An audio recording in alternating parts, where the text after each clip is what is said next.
Olá meninas, tudo bem? Olha só, hoje eu estou aqui com o Luiz Roberto Gonzaga, educador físico. Ele veio aqui para tirar algumas dúvidas de vocês, várias dúvidas que vocês me perguntam no Facebook, né? Porque às vezes vocês querem fazer cangu e ficam se questionando.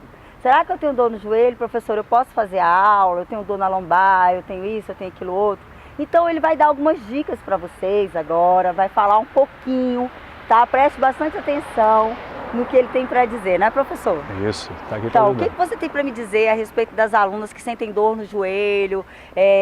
Elas podem fazer o cangu, elas a maioria nunca começou a fazer a aula, mas elas me perguntam, será que eu posso fazer essa aula, professora? Bom, para qualquer atividade física, você precisa realmente conhecer o seu corpo, saber se você está apta para fazer esse tipo de atividade, né? Então, assim, se você já sente algum mal, se sente alguma dor, algum desconforto, o ideal é que você investigue antes de se engajar em qualquer atividade física, né?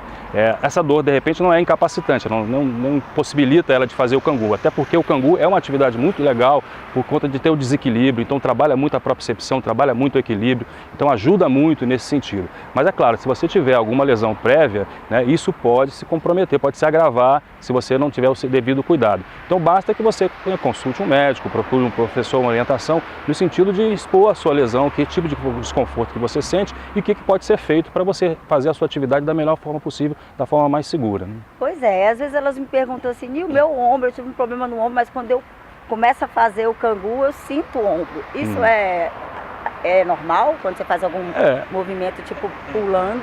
Como eu te disse, né? Se a articulação estiver fora do lugar, se ela estiver mal posicionada, se ela tiver uma fraqueza, um desequilíbrio, um encurtamento, essa articulação vai trabalhar de uma forma errada. Esse movimento repetitivo pode gerar uma lesão. Mas de repente é uma coisa super simples, que basta uma correção, basta a execução de alguns movimentos, alguns exercícios prévios, que esse reposicionamento, né, essa articulação vai trabalhar de uma forma correta e essa lesão vai sumir, esse contato errado vai sumir. Então pode ser uma coisa super simples de se resolver, bastando que ela tome alguns cuidados, comece a adquirir alguns procedimentos, né, antes de fazer a atividade. Outra coisa que também me preocupa muito, que tem muita pergunta também, é problema na coluna.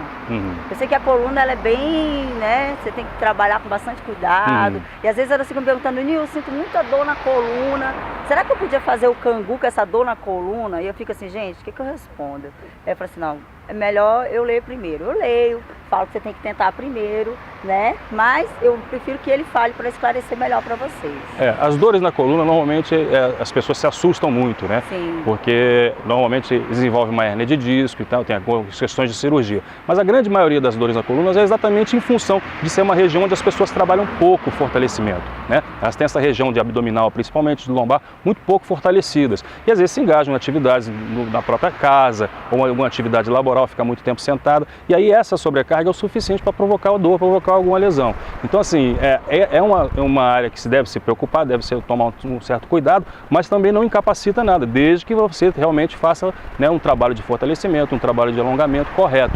Mas assim, não é nada de se assustar, porque as pessoas normalmente quando tem alguma dor relacionada à região da coluna, por questão de passar muitos nervos e tudo, elas se assustam, né, ficam apavoradas achando que aquilo ele vai incapacitar ou inutilizá-las para a atividade. E às vezes é simplesmente uma questão de um condicionamento muscular, como pode ser em qualquer outra região do corpo.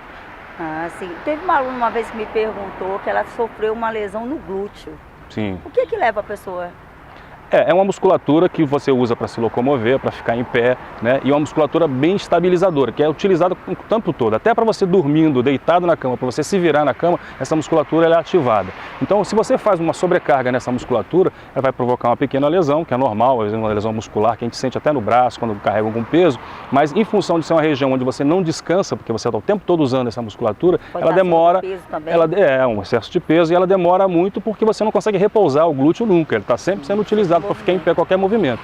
Mas é uma lesão que está relacionada a isso, uma sobrecarga excessiva por uma musculatura de repente mal condicionada e essa dor perdura por um tempo maior exatamente porque você não consegue repousar aquela região. Aí basta você fazer um tratamento, fazer um trabalho de fortalecimento, alongamento que for preciso, que isso aí some. Pois é, tá vendo aí, meninas? Eu espero ter esclarecido algumas dúvidas de vocês. Mas vocês podem perguntar, continuar perguntando, que eu vou procurar achar todas as respostas para as perguntas de vocês. Tá bom? Queria agradecer aqui a presença do professor. Estamos aqui para ajudar. Tá bom? Muito obrigada. Um beijo e até a próxima entrevista.